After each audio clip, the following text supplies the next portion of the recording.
ओम शांति। आज का बहुत सुंदर विषय है, सदा उमंग उत्साह में कैसे रहे। उमंग उत्साह में सदा कैसे रहे, इसके ऊपर हम चर्चा करेंगे। वैसे तो वर्तमान समय हमारे पुरुषार्थ में उमंग उत्साह बहुत जरूरी है। जैसे अभी गीत भी सुन रहे थे,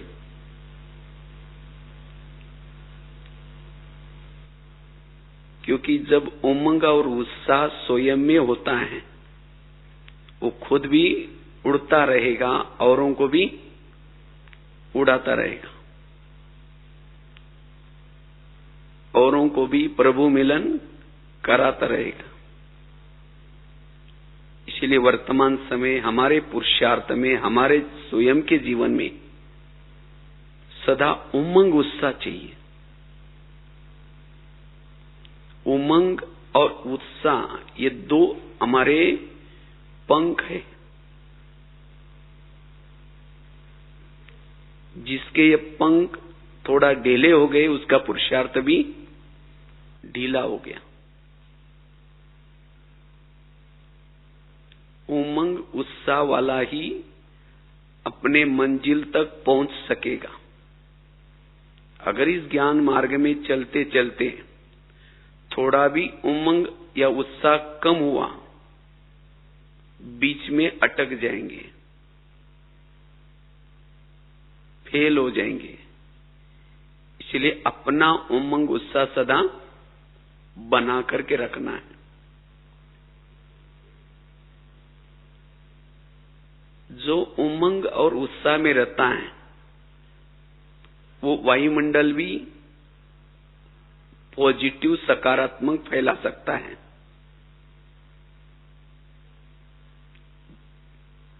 अगर जिसका उमंग उत्साह कम हो गया, वो वायुमंडल कैसा करेगा? वायुमंडल को खराब करेगा, वायुमंडल को बिगाड़ देगा। इसीलिए उमंग में रहना है, उत्साह में रहना है। ये भी बहुत बड़ी सेवा है।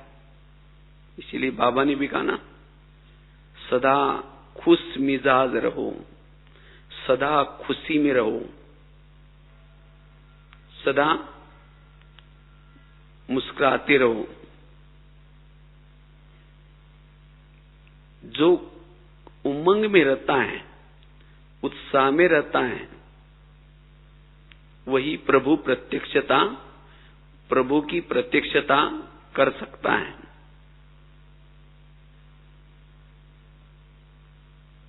हमारे पास ज्ञान है, खजाना है, हमने ड्रामा को अच्छी तरह समझ लिया। इसका प्रैक्टिकल में रिजल्ट है हमारा खुद का उमंग उत्साह।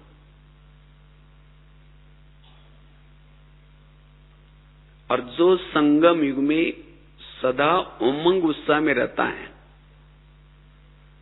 जिसके दिल में सदा उमंग के नगाड़े बजते हैं, उसके ही यादगार में, भक्ति मार्ग में, मंदिर में भी उसके यादगार में उत्साह मनाया जाएगा, नगाड़े बजते रहेंगे। जिसका उमंग संगम युग में नहीं है, उत्साह कम हो गया, उसके मंदिर में नगाड़े में भी नहीं बजेंगे।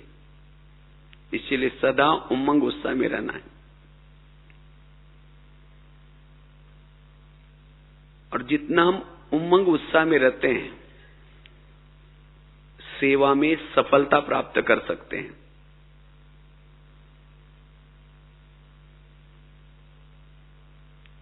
उमंग उत्साह वालों की, उसका मनोबल मजबूत होगा, आत्मबल मजबूत होगा।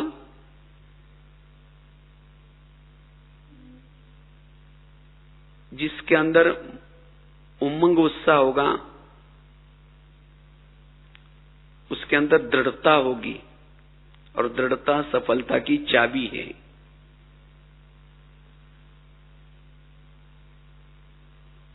और जो उमंग उत्साह में रहते हैं, उनको जीवन में कभी तनाव नहीं आएगा।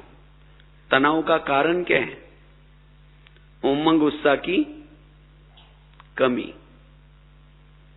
जिसमें उमंग उत्साह नहीं है वो मानसिक रूप से, शारीरिक रूप से बीमार होगा। जिसमें उमंग उत्साह नहीं है वो बुजुर्ग है, बुढ़ा है, जिसके जीवन में अलस और अलबेलापन होगा। वो हमेशा नेगेटिव सोचेगा, ये कैसे हो सकता है, ये ऐसा क्यों हो गया, ये मेरे साथ क्यों हुआ, ये क्यों क्या के क्वेश्चन करता रहेगा। उसका टाइम वेस्ट होता जाएगा। उमंग उत्साह वाला अपना टाइम वेस्ट नहीं होगा। कलब कलब की विजय हूं, वो स्वमान में रह सकेगा, स्वधर्म में टिक सकेगा। उमंग उत्साह में रहने वाला अपने भ्रुकुटी के आसन पर सदा स्थित रहेगा, साक्षी अवस्था में रहेगा। उसका चेहरा सदा हर्षित रहेगा। इसलिए हमें कोई भी परिस्थिति में अपना उमंग उत्साह कम नहीं होने देना है। बातें आएंगी, परिस्थितियां आएंगी, विघ्न आएंगे, लेकिन अपना उमंग उत्साह कम न हो जाए, अन्यथा मंजिल तक नहीं पहुंच सकेंगे। वास्तव में उमंग उत्साह में रहना यही हमारा तीव्र पुरुषार्थ है। जो उमंग उत्साह में रहते हैं वही तीव्र पुरुषार्थी है।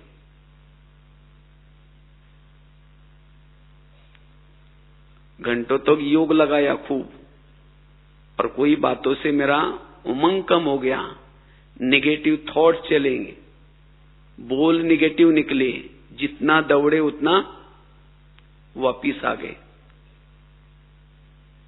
इसलिए वर्तमान समय ब्राह्मणों को उमंग उत्साह में रहना है। जो उमंग उत्साह में रहता है उसको पूछने की जरूरत नहीं आप कैसे हो, वो ओके है।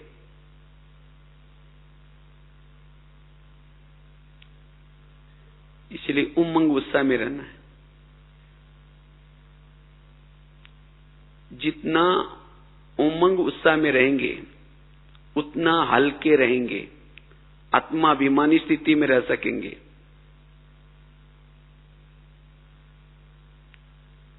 बुद्धि क्लीन और क्लियर रहेगी। जिसका उमंग कम हो जाता है, क्यों हो जाता है? बदले की भावना, ईर्ष्या, घृणा, नफरत,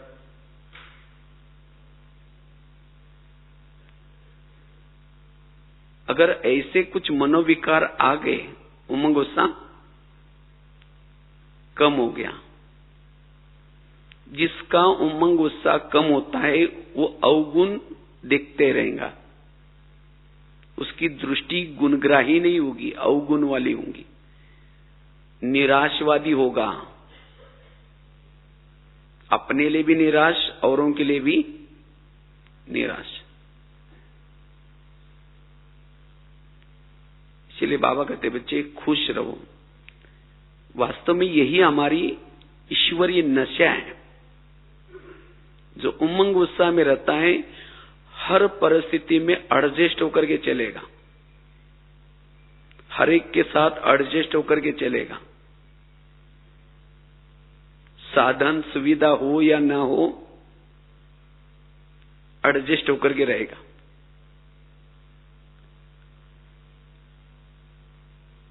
और उमंग उत्साह से ही सेवा होती है। योग के लिए भी उमंग उत्साह, सेवा के लिए भी उमंग उत्साह, धारणा के लिए भी उमंग उत्साह, ज्ञान के लिए भी उमंग उत्साह। ये चारों सब्जेक्ट में अगर उमंग उत्साह कम है तो फेल हो सकते हैं। पढ़ाई का उमंग, सेवा का उमंग, धारणा का उमंग, उमंग उत्साह फाउंडेशन है। जैसे किसी का ऑपरेशन करते हैं तो उसको क्या करते हैं, इंजेक्शन देते हैं थोड़ा सा बेहोश करने का, और फिर ऑपरेशन किया जाता है। इसी तरह जिसके अंदर ये उमंग उत्साह का इंजेक्शन है, उसको लगा हुआ है, वो देही अभिमानी स्थिति में है, उसी का ही ऑपरेशन ठीक हो सकता है। वो बेहद में रहता है, हद में नहीं रहेगा। थोड़ा ये उमंग उत्साह का इंजेक्शन कम हो गया तो लगेगा दुनिया कहां जा रही है, मैं कहां जा रहा हूं, देह भान में आएगा वो। इसलिए बाबा कहते बच्चे ये उमंग उत्साह का पंख सदा लगा रहे।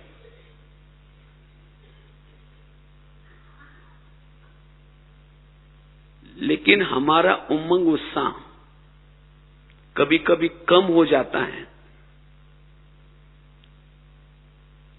जिन बातों से उमंग उत्साह कम होगा उस बातों के लिए फिर वृत्ति निगेटिव बनेगी, दृष्टि निगेटिव बनेगी, बोल निगेटिव निकलेंगे, जिससे वायुमंडल भी खराब हो सकता है। अगर हमारी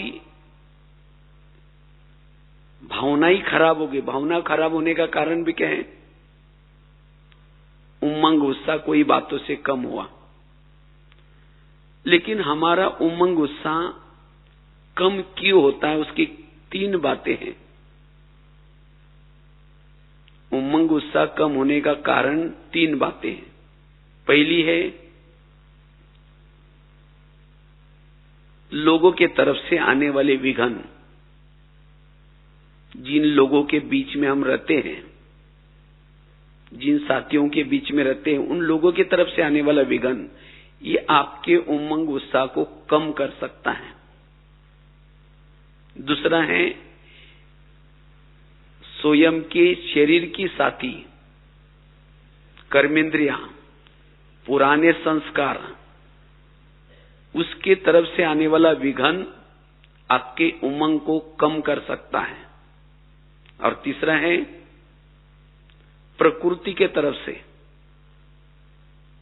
प्रकृति के तरफ से आने वाले विघ्नों के कारण भी हमारा उमंग उत्साह कम हो सकता है। सर्दी, गर्मी, कोई ना कोई बीमारी या आपके उमंग को कम कर सकते हैं। तो ये तीनों बातों में भी, भले प्रकृति के तरफ से विघ्न है या हमारे खुद के अंदर के कुछ संस्कार या कोई कर्मेंद्र हमें धोखा देती है, तो भी हम उसमें विजय कैसे बने, तो भी हमारा उमंग उत्साह कैसे बना रहे। यह साथियों की तरफ से, लोगों की तरफ से आने वाली कुछ छोटी मोटी बातें होती, बातें कोई बड़ी नहीं होती, छोटी मोटी, लेकिन इन बातों को जब हम सोचते हैं, ज्यादा सोचते हैं, वृत्ति में डालते हैं, तब जाकर के ये विघ्न बनता है और ये विघ्न हमारा उमंग उत्साह कम करता है। तो ये 3 बातें मुख्यतः हमारे उमंग को कम करने वाली हैं। तो सबसे पहले हम देखते हैं कि जिन लोगों के हम बीच में रहते हैं, संबंध संपर्क में आने वाले लोगों की तरफ से छोटी मोटी बातें आती हैं, तो ऐसे बातों में भी हमारा उमंग उत्साह कैसा बना रहे, हमारी खुशी सदा कैसी बनी रहे, हमारा चेहरा सदा हर्षित रहे, स्थिति खुश मिजाज रहे, उमंग उत्साह रहे, हमारे विचारों में निगेटिविटी ना आए, हमारे वृत्ति निगेटिव ना बने। ऐसे परिस्थितियों में भी मन की हलचल न हो जाए, भावना हमारी निगेटिव न बन जाए, उसके लिए हम क्या पुरुषार्थ करें जिसे वायुमंडल भी अच्छा रहे, जिसको बाबा कहते हैं, आजकल बाबा यही चाहता है हमारे से, बच्चे निर्विघ्न बनो। बाबा निर्विघ्न बनाना चाहता है।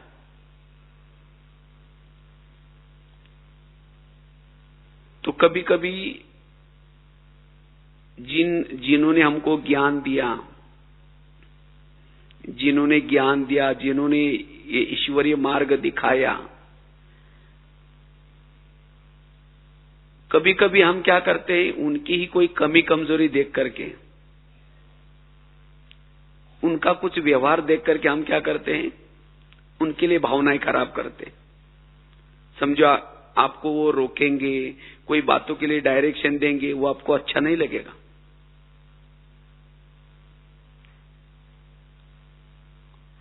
और इसीलिए फिर कभी कभी हम नाराज हो जाते हैं उनसे, नाराज होकर के फिर कुछ गलत कदम भी उठा लेते हैं, लेकिन उससे घाटा किसका होगा?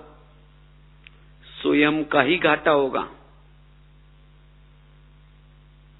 आकाश में थूकने से थूका कहाँ आता है? अपने ही मुंह पर आता है। इसीलिए बाबा कहते, बच्चे उसी समय ज्ञान का प्रयोग करो,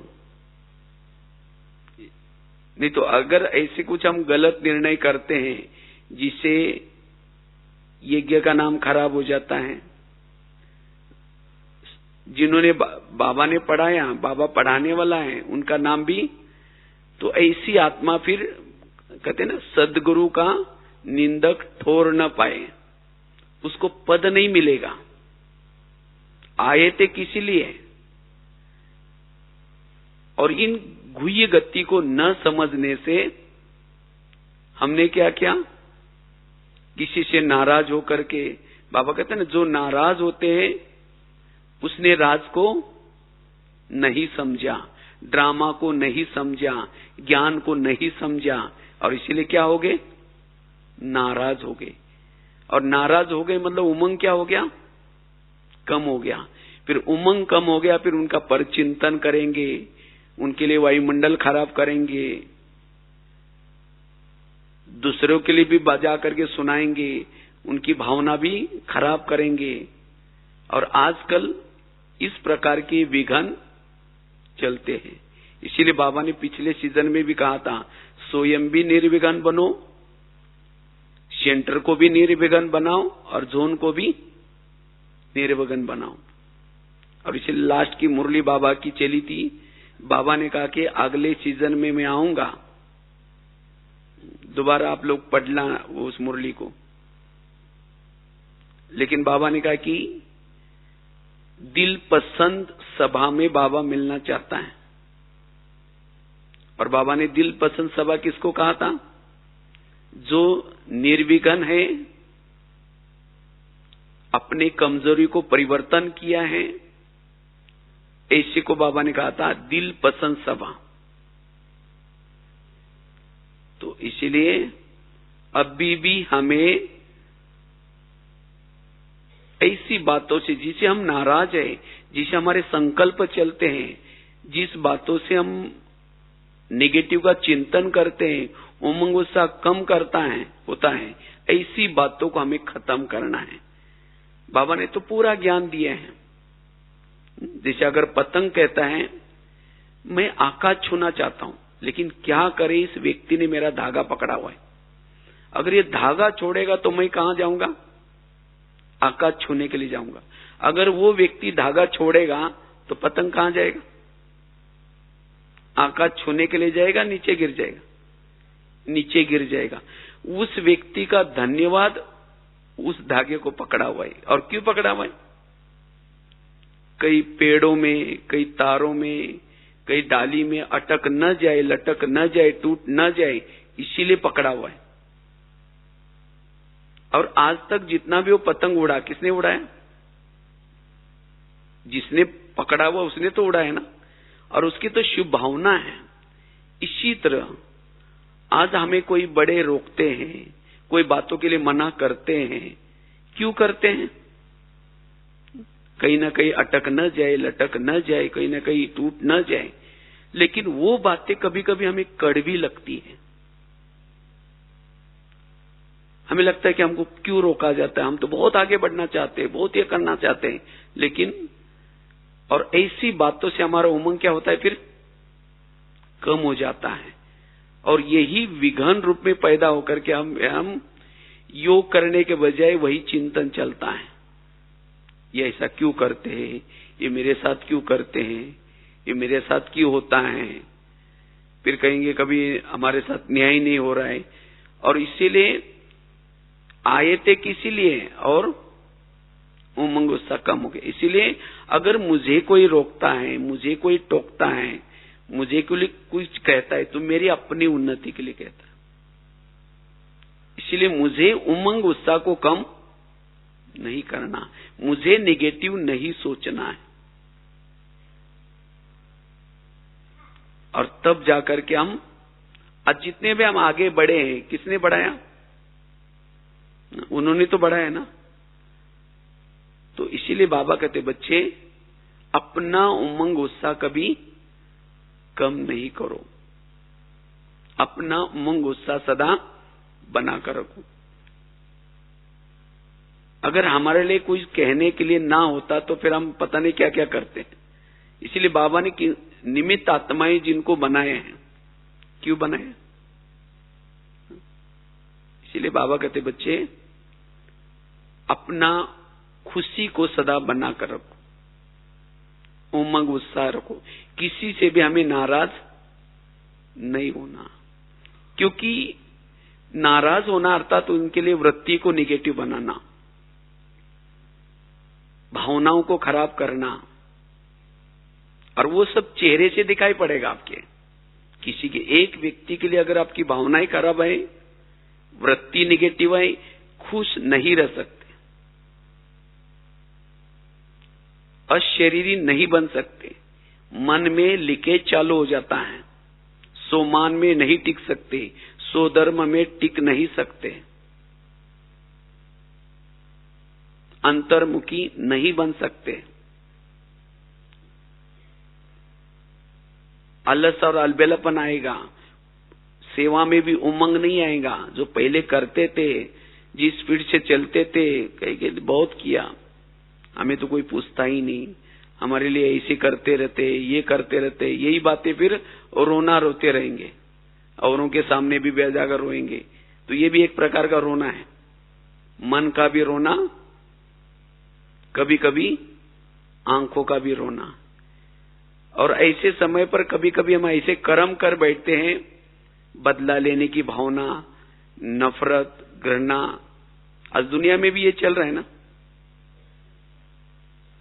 तो दुनिया में और हमारे में फर्क क्या रहा? फिर क्या ज्ञान समझा?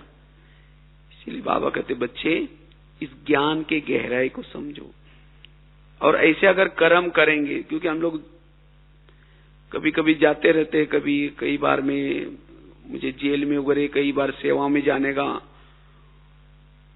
मौका मिलता है, तो हम देखते हैं कि अगर किसी से नाराज होकर के, होश में आकर के, जोश में आकर के ऐसा कोई कर्म करते हैं, फिर जिंदगी में पश्चाताप। चलो 2 मिनट।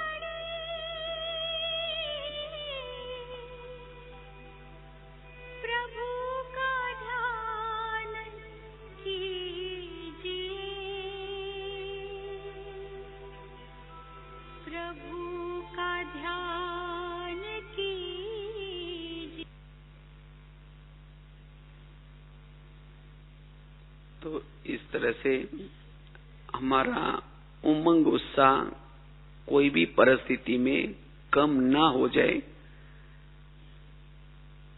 अन्यथा हमारे से कभी गलत कर्मों के बीज डल सकते हैं। जैसे गीत में बहुत अच्छी लाइन थी, व्यर्थ कर्मों का बीज बोना नहीं। अगर व्यर्थ कर्म के बीज बोएगा, वो उमंग उत्साह में कैसे रहेगा? इसलिए हमें अटेंशन देना है। तो एक तो आपस में अगर कोई समझो हमारा इंसल्ट करता है, कोई अपमान करता है, अपमान किसको फीलिंग होता है? जो आत्मा सोमान में नहीं रहती है उसको अपमान की फीलिंग होगी। अगर हमारी स्टडी ठीक है, हम रोज अपने सोमान में रहते हैं, कई कहते हैं हम तो बहुत कुछ करते हैं लेकिन हमें कोई पूछता ही नहीं, ये ही नहीं करता। बाबा तो पूछता है ना। एक दिन की बात है, हम लोग कुछ दिन पहले ऐसे बोर्ड में कुछ पॉइंट लिख रहे थे, तो बोर्ड ऐसा मिटा करके मैं बैठा था, चिंतन करते क्या लिखेंगे। इतने में एक माता जी आई, कहते भाई साहब यहाँ आते तो बहुत अच्छा लगता है हमको, स्थिति बहुत अच्छी होती है, लेकिन सेंटर पर जाते ही ना अवस्था ही हमारी खराब हो जाते हैं। हमने तो बहुत समय से, कितना समय से ज्ञान में चलते हैं, किराए पर मकान था, गीता बादशाह चलती थी, हमने बहुत कुछ धन से सेवा की, ये किया, लेकिन अब तो हमें कोई पूछता ही नहीं। इसीलिए कभी कभी ये सब बातें याद करके हमारा उमंग कम हो गया। हमने कहा माता जी बाबा तो पूछता है ना? कहते हाँ बाबा तो पूछता है, रोज 4 पेज की मुरली भेजता है, रोज मीठे बच्चे कहता है, कितना सारा ये करता है। तब फिर वो माता जी खुश हो गए, हाँ बोले बाबा तो रोज पूछता है। हमने कहा जिसको स्वयं परमात्मा पूछे उसको कोई पूछे ना पूछे क्या फर्क पड़ सकता है? कोई देहधारी कोई पूछे ना पूछे, स्वयं परमात्मा पूछ रहा है, तो फिर वो खुश होकर के गई। तो फिर मैंने वो बोर्ड में लाइन ही लिखी, जरा सोचो जिसको स्वयं परमात्मा पूछे उसको कोई पूछे ना पूछे क्या फर्क पड़ सकता है? जिसके दिल में स्वयं परमात्मा है उसके दिल में कोई और हो या न हो क्या फर्क पड़ सकता है? जिसका सर्व संबंधी स्वयं परमात्मा हो उसके कोई और संबंधी हो या न हो क्या फर्क पड़ सकता है? तो इस तरह से पूरा बोर्ड ही वो नशे के पॉइंट से लिखती। तो कहने का मतलब जो सोमान में रहता है, बाबा ने कितनी सारी हमें सोमान की लिस्ट दी है। जो सोमान में नहीं रहता उसको फिर ये बातें छोटी छोटी फील हो जाते कि मेरे को किसने पूछा ही नहीं, इसने मुझे पूछा ही, सम्मान नहीं दिया, इसने मेरा अपमान किया, और इसके कारण कभी कभी हमारा उमंग क्या होता है, कम हो जाता है। इसीलिए हम अपने सोमानों में रहे। बाबा ने मुझे कितना सम्मान दिया, बाबा ने मुझे कितना सम्मान दिया, तो फिर हमारा उमंग गुस्सा सदा बना रहेगा। तीसरी बात है, अगर परिस्थिति विपरीत है, अगर कोई आपको कुछ कहता भी है तो बाबा कहते हैं ना, निंदा करे सो आपका कौन है, मित्र है। अगर कोई निंदा करता भी है तो समझो कि आपकी उन्नति के लिए कर रहा है, उसको ज्यादा सोच करके फील नहीं करना, अपना उमंग कम नहीं करना। मैंने तो खुद मेरे अपने जीवन में देखा, अगर कोई कुछ टोकता रोकता भी है तो आपकी उन्नति के लिए। मुझे याद है मैं शुरू में यहां जब क्लास करता था, मुझे कुछ ज्यादा टॉपिक्स नहीं आते थे, तो एक ही टॉपिक के ऊपर क्लास करता था, योग के ऊपर, और उसमें भी एक मेरा एक फेवरेट मतलब एग्जाम्पल रहता था, वो बैंगन का एग्जाम्पल मैं हमेशा देता रहता था। तो जब मैं क्लास करके जाता था मेरे को सब बोलते रहते थे, कमाल है आपको कुछ और नहीं आता, बस बैंगन का एग्जाम्पल देते रहते हो। तो जब भी वो बोलते थे मैं सुन लेता था, मैं उनसे नाराज नहीं होता था, और जब भी मैं क्लास करने के लिए बैठता था मैं सोचता था वो एग्जाम्पल मुझे नहीं देना, कुछ नया चिंतन करना है। और ऐसे चिंतन करते करते अब मेरे पास 100 टॉपिक हो गए। अगर वो मुझे कहते नहीं तो आज ये मेरे पास 100 टॉपिक, तो देखो उन्होंने बोला इसीलिए कितना अच्छा, वो मेरे मित्र हुए ना, इसीलिए उसको पॉजिटिव मिले। और एक घटना में आपको सुनाते हैं। वैसे तो मैं दिल्ली में जब रहता था तो एक दिन मेरे को ये आया कि मुझे थोड़ा कुछ चिंतन करना है, मतलब किसी को रोज ज्ञान सुनाना, कुछ न कुछ ऐसे करके मैं 2-4 कुमारों को बुला करके ऐसा कुछ सुनाने लगा। तो एक बहन ने आकर के बोला, यार तुम्हारा काम कर्ची चलाने का है किचन का, तुम्हें ज्ञान पिन नहीं सुनाना, उसके लिए हम लोग बैठे हैं। तो मुझे लगा कि मेरे पास शायद ज्ञान की कमी है, इसीलिए बाबा ये चांस मुझे नहीं दे रहे। तो मैंने क्या किया, रोज बगीचे में बैठ करके मैं सोचता था मेरे सामने कुमार बैठे, तो सामने तो कोई नहीं रहता था, गमले पड़े रहते थे। गमलों को ही क्या समझ लिया, कुमार समझ करके मैं रोज कुछ ना कुछ कुमारों का क्लास कर रहा हूं, फिर कुमारियों का क्लास कर रहा हूं, माताओं का क्लास कर रहा हूं, ऐसे करके प्रैक्टिस किया। और उस प्रैक्टिस करते करते आज सचमुच कितना अच्छा चांस मिलते रहते हैं। कभी डायमंड हॉल में भी क्लास का, कई भट्टियों में जाते रहते हैं। तो देखो, अगर वो बहन मेरे को ऐसा ना बोलती तो आज ये मुझे चांस मिलते। तो इसीलिए जीवन में आने वाली ऐसी छोटी छोटी बातों को नाराज होने के बजाय इसको अपने उन्नति का साधन बना ले। मैंने तो अपने जीवन में जो भी कुछ विघ्न आए, समस्या आई, उसको मैंने अपनी उन्नति का साधन बनाया, अपना उमंग कम नहीं किया, कभी भी उन लोगों से नाराज नहीं हुए। तो इसी तरह हमारा अगर उमंग उत्साह बना करके रखना है तो जीवन में आने वाली विपरीत परिस्थिति को क्या बना दो, पॉजिटिव बना दो। तो कभी भी हमारा उमंग उत्साह कम नहीं होगा। इसीलिए नेगेटिव बातों को हमें क्या बनाना है, पॉजिटिव। तीसरी बात है, उमंग उत्साह कभी कभी कम क्यों होता है, कभी कभी हम अपने कार्मिक अकाउंट को भूल जाते हैं। आज कई कहते हैं हम तो उसके लिए इतना अच्छे व्यवहार करते हैं, हम उसके लिए बहुत अच्छे व्यवहार करते हैं, लेकिन फिर भी ये ऐसा क्यों करता है। ताली तो कभी एक हाथ से नहीं बजती, ताली के लिए कितना हाथ चाहिए, 2 हाथ चाहिए। अगर कोई व्यक्ति हमारे साथ ऐसा वैसा कर रहे हैं, इसका मतलब मैंने भी कभी उसके साथ ऐसा किया है, क्योंकि हम यहां आए हैं, किसी लिए आए हैं, हमारा जो आपस में जो संगठन है या आपस में जो हम घर में हैं, कोई देने के लिए है, कोई हमारे से लेने के लिए है। तो ये कार्मिक अकाउंट को कभी कभी हम भूल जाते हैं और तब हमारा उमंग कम हो जाता है। और हमारा उमंग कम हो गया, सहन शक्ति कम हो गई, तो हम हर्षित, खुशनुमा, खुश कैसे रहेंगे, हमारी वृत्ति भी नेगेटिव बन जाएगी। इसीलिए कार्मिक अकाउंट को सदा याद रखना है, मेरे साथ में जो कुछ है ये केवल इसी जन्म का रिश्ता नहीं, लेकिन कोई पिछले जन्मों का भी हमारा उनके साथ में अगर नेगेटिव कर्म होगा तो मैं कितना भी उसके लिए पॉजिटिव करूं, वो मेरे लिए क्या करेंगे, नेगेटिव। इसीलिए मुझे ऐसी बातों को देख करके अपना उमंग कभी कम नहीं करना, अपने अंदर नेगेटिव नहीं सोचना है, अपनी वृत्ति को नेगेटिव नहीं बनाना है, मुझे उन बातों को सहन करना है। तब जाकर के हमारा उमंग उत्साह बना रहेगा, तब जाकर के हम व्यर्थों से भी मुक्त बन सकेंगे। ऐसे विपरीत परिस्थिति में भी हमारा चेहरा खुश रहेगा, हम वायुमंडल को भी अच्छा बना सकेंगे, अपनी भावनाओं को भी अच्छी बना करके रख सकेंगे।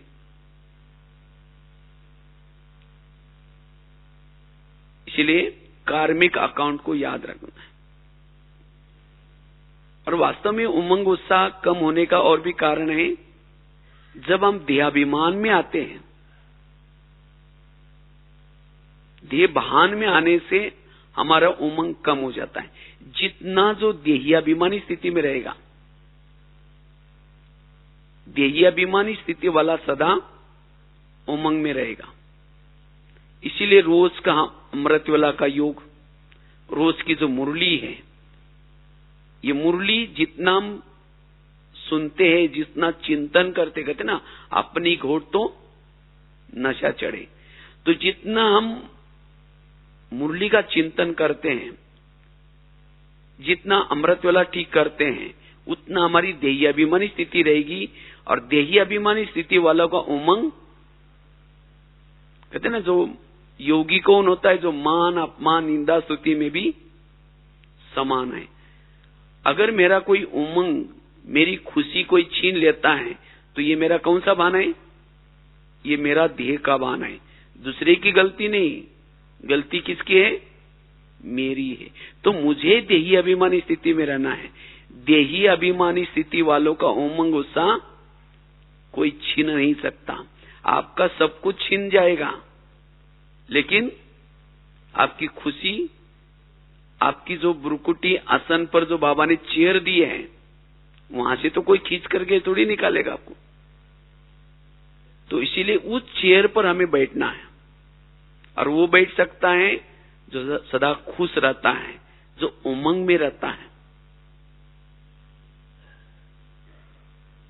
इसीलिए हमें देही अभिमानी बनना है, आत्मा अभिमानी बनना है।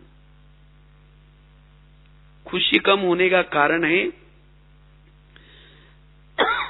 उमंग उत्साह कम होने का कारण, खुशी कम होने का कारण है बीती हुई बातों को कभी हम क्या करते, याद करते हैं। इन्होंने मेरे साथ ऐसा किया था, इन्होंने मेरे साथ ये किया था। इसीलिए बाबा कहते ना, बीती हुई बातों को क्या करो, भूल जाओ। बात 10 साल पहले हुई, अभी भी याद करते हैं, इन्होंने ऐसा किया था, इन्होंने मेरे साथ ये किया था। इसलिए बीती हुई बातों को हमें क्या करना है, भूल जाना है। उमंग कम होने का कारण है अवगुण देखने की दृष्टि। जो दूसरे के अवगुण देखता है, उमंग उत्साह कम हो गया। इसीलिए सबके अंदर के गुण देखना है। जितना गुण देखेंगे, हमारा उमंग उत्साह बना रहेगा। अगर हमें उमंग में रहना है, आशावादी बनकर के रहो। अपने लिए भी आशावादी, औरों के लिए भी, होपलेस में भी होप पैदा करना। ब्रह्मा बाबा कैसे के साथ रहे, कितने बाबा के बच्चे उसमें रहते हो भी, कोई कैसे स्वभाव वाला, कोई कैसे स्वभाव संस्कार वाला, लेकिन तो भी ये बदल सकता है, ये परिवर्तन हो सकता है। आशावादी बनकर रहे। तो जितना हम आशावादी रहेंगे, उतना हमारा उमंग उत्साह बना रहेगा। हम क्या करते हैं, निराश, ये तो कभी सुधरेगा ही नहीं, ये कभी बदल नहीं सकता। निराश होने का कारण है हम खुद आशावादी नहीं है। इसलिए हमें आशावादी बनना है। कहते एक व्यक्ति था जिसके सिर पर बाल नहीं थे, तो भी जेब में कंगा लेके चलता था। क्यों? उसको आशा थी कि कभी बाल आ सकते। इसलिए हमें भी कैसे रहना है, आशावादी बनना है, कभी भी निराश नहीं। और वही खुश मिजाज रह सकता है, वही उमंग उत्साह में रह सकता है। ये परिस्थिति बदल सकती है, ये बातें बदल सकती हैं, ये विघ्न खत्म हो सकते हैं। तो ऐसे हम जिन लोगों के बीच में रहते हैं, विपरीत परिस्थितियों में भी अपना उमंग कभी कम नहीं करना। अगर उमंग कम किया, नेगेटिव थॉट चलेंगे, योग में भी नींद आएगी, आलस अलबेलापन आएगा, शारीरिक बल भी कम होगा, सेवा नहीं कर पाएंगे। इसीलिए अगर सेवा में बल चाहिए, उसके लिए स्वयं का क्या चाहिए, उमंग उत्साह। और उमंग उत्साह का आधार है हमारे विचार सदा समर्थ, पॉजिटिव। तो विपरीत परिस्थिति में भी पॉजिटिव। दूसरी बात है, कभी कभी हमारे पुराने संस्कार, खुद के पुराने संस्कार, जब हम पुराने संस्कार के वश हो जाते हैं, हमारी ही कर्मेंद्र हमको धोखा देते हैं, तो हमारा उमंग कहते हैं, अरे हम तो योग तो बहुत लगाते हैं, पुरुषार्थ तो बहुत करते हैं, तो भी मेरे संस्कार ही नहीं बदल रहे। तब भी कभी कभी आंखें धोखा दे रहे, मन धोखा दे रहे, हम तो सत्युग में आ नहीं सकते, हम तो महारथी नहीं बन सकेंगे। तो इस तरह से हम क्या होते हैं, निराश हो जाते हैं, और वो अंदर का चिंतन चेहरे पर दिखाई पड़ेगा। फिर सोचेंगे छोड़ो, फिर इतना ज्यादा पुरुषार्थ भी नहीं करेंगे, बस उमंग, कभी आया तो मुरली में आ गए, कभी आया तो अमृत वेला आएंगे, खत्म हो गया। तो इसीलिए कुछ भी हो जाए, हमें अपने संस्कारों के ऊपर क्या करना है, जीत प्राप्त करनी है। और वास्तव में संस्कार क्यों आते हैं, हमारे पुराने संस्कार जागृत क्यों होते हैं, उसका कारण है। बाबा कहते हैं ना, माया मेरी कौन है, बेटी है, और आप मेरे कौन है, बच्चे हैं। तो माया बाबा की बेटी है, हम उसके बच्चे हैं, तो माया और हमारे रिश्ता क्या हो गया फिर? हाँ, क्या हो गया? भाई बहन। कोई भी बहन भाई को थप्पड़ कब मारती है? जब भाई बाप का कहना नहीं मानता, कुछ अपनी मन मर्जी करता है। इसी तरह माया बहन भी हमें थप्पड़ कब मारती है? जब हम कोई ईश्वरीय नियम का उल्लंघन करते हैं, अमृतला मिस कर देंगे, मुरली के लिए अलसाल बेलापन कर देंगे, तो माया बहन आकर के थप्पड़ मारते, कहते भैया संगम युग चल रहा है, तुम ये क्या कर रहे हो? तो वास्तव में माया इसीलिए आते हैं हमें अलर्ट करने के लिए। अगर माया बहन ने थप्पड़ मारी तो गाल पकड़ करके चेक करो, थोड़ा अंतर्मुखी बनो, आखिर माया बहन ने थप्पड़ क्यों मारी? 3-4 दिन पहले जाओ अपने दिनचर्या में, और मैंने क्या क्या गलती की। जरूर मैं अमृतला उठा नहीं, जरूर मैंने मुरली सुनी नहीं, अच्छा इसीलिए माया बहन ने थप्पड़ मारी।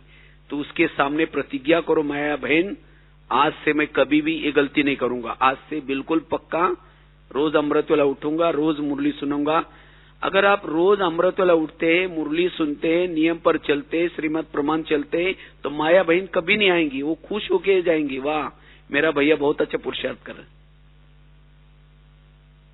तो इसीलिए हमें ईश्वरीय नियम और मर्यादा में पक्के रहना है। तो जितना ईश्वरीय नियम और मर्यादा में पक्के हैं, हमारे संस्कार जागृत नहीं होंगे, और जिससे हमारा उमंग उत्साह सदा बना रहेगा। दूसरी बात है, हमारे संस्कार क्यों आते हैं? जब उसको कहीं ना कहीं उस संस्कार का भोजन मिल जाता है, वही मंडल मिल जाता है। और आजकल तो बहुत इजी है, समझो किसी के अंदर का काम विकार का संस्कार है, अगर ऐसी कोई बातें देखी, कोई चाहे इंटरनेट में, चाहे कोई चीजों में, कोई फोटो में, तो बस उसको भोजन दे दिया, बस संस्कार। इसीलिए बाबा ने ये नियम और मर्यादा क्यों बनाए हैं? टीवी नहीं देखना, सीरियल नहीं देखना, ये कुछ। लेकिन कभी कभी हम क्या कर रहे हैं आजकल, उस नियमों को थोड़ा सा ढीला करते हैं, और जब इसको मर्यादा में ढीला करते, तब जाकर के उस संस्कार को जो भोजन मिलता है, तब उस संस्कारों में बल आता है, और तब अनकंट्रोल हो जाता है, और तब फिर कभी कभी हमारा उमंग कम हो जाता है। इसीलिए जो बाबा ने हमारे लिए, ब्राह्मणों के लिए जो मर्यादा बनाई है, क्या देखना है, क्या नहीं देखना है, क्या करना है, उसके ऊपर अटेंशन। तीसरी बात है, बाबा कहते हैं रोज अपने संस्कार के ऊपर जीत प्राप्त करने के लिए रोज क्या करो, अपना दरबार लगा दो और अपनी राजाई को मजबूत करो। एक एक कर्मेंद्र को क्या करो। लेकिन हम इतना व्यस्त रहते हैं, जो हमारे कर्मेंद्र क्या कर रहे हैं, मन कहां जा रहे, सारा दिन कान से हम क्या सुन रहे, आंखों से क्या देख रहे, उसकी पूछताछ नहीं करते। और जिसके कारण कभी कभी घर का ही कोई भेदी बना है, बॉर्डर पर रहने वाला कोई दुश्मन से मिला है, उस देश की हालत क्या हो सकती है। इसी तरह कभी कभी हम स्वराज्य अधिकारी नहीं बनते, एक एक कर्मेंद्र की चेकिंग नहीं करते, तब जाकर के हमारे पुराने संस्कार आते हैं, और उसी पुराने संस्कार आने से हमारा उमंग क्या होता है, कम हो जाता है। इसीलिए हमें रोज निगरानी रखनी है, रोज हमें अपना दरबार लगाना है, एक एक कर्मेंद्र की पूछताछ करनी है। रोज अपने कान से बातें करो, हे मेरे कान, तुम मेरे इस राज्य की शान हो, अगर तुम ना होते तो मैं ईश्वरीय महावाक्य कैसे सुनता, इसीलिए तुम्हारा बहुत बहुत धन्यवाद। लेकिन आजकल तुम तो माया दुश्मन से मिले, मुझे तो पता नहीं था, लेकिन आज मैं अमृतवेला जब परम हितैषी शिव बाबा के पास गया, उसने तुम्हारे लिए इशारा किया है, इसे हे कान तुम मेरे राज्य में रहते हो, मेरा खाते हो और मुझे धोखा देते हो। अगर फिर रात को मैं दोबारा आपकी चेकिंग करूंगा, अगर तुमने कुछ वेरस सुना, मैं तुम्हें सजा दूंगा। और ये भी नहीं समझना कि मुझे कुछ पता ही नहीं चलेगा। आजकल तो मैं ये शरीर रूपी किले के चारों तरफ से सीसी कैमरे लगाए हैं। आजकल जमाना है ना सीसी कैमरे का। अगर मैं चेक करूंगा, उसमें कुछ दिखाई पड़ेगा तो तुम्हें सजा दूंगा। आगे चलो, मुख्य से बात करो। इसी तरह जिसने एक एक कर्मेंद्र से बातें की, निगरानी की, तो पुराने संस्कार क्यों आएंगे? कई लगातार 8 दिन तक हम आंखों से देख रहे, कानों से जा रहे, मन से सोच रहे, और तब जाकर के वो संस्कार फिर कहते ये क्या हो गया। इसलिए जिसने अपने इंद्रियों का दरबार लगाया, रोज चेकिंग की, अपने किले को मजबूत किया, माया कैसे आएगी? नहीं आएगी। इसलिए अपने संस्कारों को जागृत नहीं होने देना। तो इस तरह से जिसके संस्कार के ऊपर, जो पुराने संस्कार जिसके कमजोरी है, जिसकी कमजोरी रिपीट नहीं होती, वो सदा उमंग उत्साह में रहता है। और तीसरा है प्रकृति के तरफ से आने वाली विपरीत परिस्थितियां। कभी कभी बीमारी आएगी, कभी कभी कोई गर्मी ज्यादा होगी, उमंग उत्साह क्या हो जाता है पुरुषार्थ का? चाहे गर्मी हो, चाहे कोई बीमारी हो, चाहे कुछ भी हो, तब भी हमारा उमंग उत्साह कम न हो जाए, क्योंकि प्रकृति के साथ भी हमारे बहुत हिसाब किताब है। आज हम जब इस दुनिया में आए थे, तो उस प्रकृति ने हमें कितना अच्छा अच्छा भोजन दिया है, कितना अच्छा अच्छा सौंदर्य दिया, कितना अच्छे अच्छे शरीर दिया। लेकिन हमने क्या क्या दोपहरी के बाद प्रकृति का दुरुपयोग करना शुरू किया। आंखों से बेरद देखना शुरू किया, कान से बेरद सुनना शुरू कर दिया। जब प्रकृति का दुरुपयोग किया तो प्रकृति के अंदर से उसको गुस्सा आने लगा कि इसको तो मैंने शरीर अच्छे के लिए दिया, तत्व अच्छे के लिए दिया, और ये दुरुपयोग कर रहे हैं। और इसीलिए ये बीमारियां, ये सर्दी गर्मी, ये सब शुरू हो गया। और जब हमें अभी परमधाम में जाते हैं तो प्रकृति कैसे जाने देगी? ये विनाश क्या है? प्रकृति का गुस्सा। तो हम क्या करें जो प्रकृति के ऐसे बातों में भी हमारा उमंग उत्साह बना रहे? रोज प्रकृति के 5 तत्वों को सामने इमर्ज करके उनसे हमें क्या करना है? माफी मांगनी है। हे प्रकृति के 5 तत्व, आप लोगों ने हमें बहुत कुछ दिया, अभी भी दे रहे, लेकिन मैंने आपका दुरुपयोग किया, इसलिए अज्ञानवश, अहमवश मैंने आपका दुरुपयोग किया, इसलिए मुझे क्षमा करना। अगर कोई भी व्यक्ति गलती करता है, 1000 गलती करता है, अगर कोई क्षमा मांगता है तो माफ किया जा सकता है। इसी तरह प्रकृति के 5 तत्वों से अगर हम क्षमा लेते हैं, और केवल क्षमा की बात नहीं, दोबारा वो गलती न करना, और प्रकृति के 5 तत्वों को पावन बनाने की अगर हम सेवा में लगे रहते हैं, तो ये प्रकृति आपको सहयोगी बनेगी। ना कोई बीमारी होगी, अच्छा होगी भी तो उसकी कोई आपका उमंग कम नहीं होगा। ये प्रकृति के 5 तत्व आपको बहुत अच्छा सहयोग देंगे, आपके उमंग उत्साह को कभी भी कम होने नहीं देंगे। इसलिए प्रकृति के 5 तत्वों से हमें क्या करना है? माफी मांगनी है, और दोबारा इस प्रकृति के 5 तत्वों का दुरुपयोग नहीं करना, और प्रकृति का वायुमंडल को शुद्ध बनाने की सेवा करनी। तब जाकर के हमारा उमंग उत्साह सदा बना रहेगा। तो इस तरह से ये 3 बातें, एक तो बताया जिन लोगों के बीच में हम लोग रहते हैं, उन लोगों के तरफ से आने वाली अलग अलग प्रकार की परिस्थितियां, ऐसे परिस्थिति में हमारा उमंग उत्साह सदा बना रहे, हम सदा पॉजिटिव रहे, सकारात्मक रहे।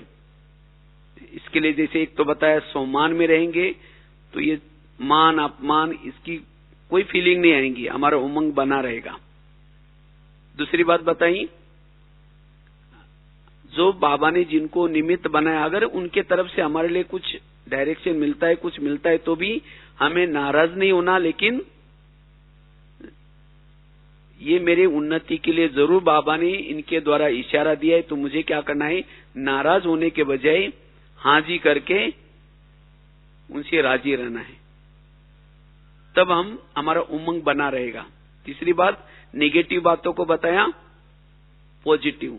जिसने मेरे खुद के एक दो एग्जाम्पल भी आपको बताए। मेरे जीवन में बहुत सारी बातें हैं, बहुत सारी बातें आई, लेकिन उन बातों से हमने कुछ सीखे, उमंग गुस्सा कभी कम नहीं किया। और ये बातें वास्तव में आपको आगे बढ़ाने के लिए आते हैं। इसलिए हमें छोटी छोटी बातों से कभी भी नाराज नहीं होना, अपना उमंग कम नहीं करना। चाहे सेवा क्षेत्र में भी ऐसी बहुत सारी बातें आएंगी। इसके साथ साथ देहियाभिमानी स्थिति में रहना, सदा गुणग्राही बन करके रहना, तो ये सब बातें हमें उमंग उत्साह में रहेगी। और साथ में जैसे बताया, श्रीमत प्रमाण चलना है, जो हमारे पुराने संस्कार जागृत न हो जाए और उस संस्कार का भोजन नहीं देना, और साथ में सदा देहियाभिमानी स्थिति में रहने से भी हमारे पुराने संस्कार जागृत नहीं होंगे। और प्रकृति के 5 तत्वों को हमें रोज क्या करना है, क्षमा करके उनसे क्षमा मांगनी है, और प्रकृति के 5 तत्वों का अब हमें दुरुपयोग नहीं करना, वायुमंडल बनाने की सेवा करना, ताकि हमारा उमंग उत्साह सदा बना रहेगा। इस तरह से जिसका उमंग उत्साह है वो कम समय में बहुत कुछ कर सकता है। जिसका उमंग उत्साह है सदा बना रहता है, उसका शारीरिक बल भी अच्छा रहेगा, मानसिक बल भी अच्छा होगा, वायुमंडल भी अच्छा बना सकता है। तो ये पुरुषार्थ वर्तमान समय हमारा रहे, सदा खुश रहे और खुशी का वायुमंडल बनाते रहे, तब हम सेवा कर सकेंगे। ओम शांति।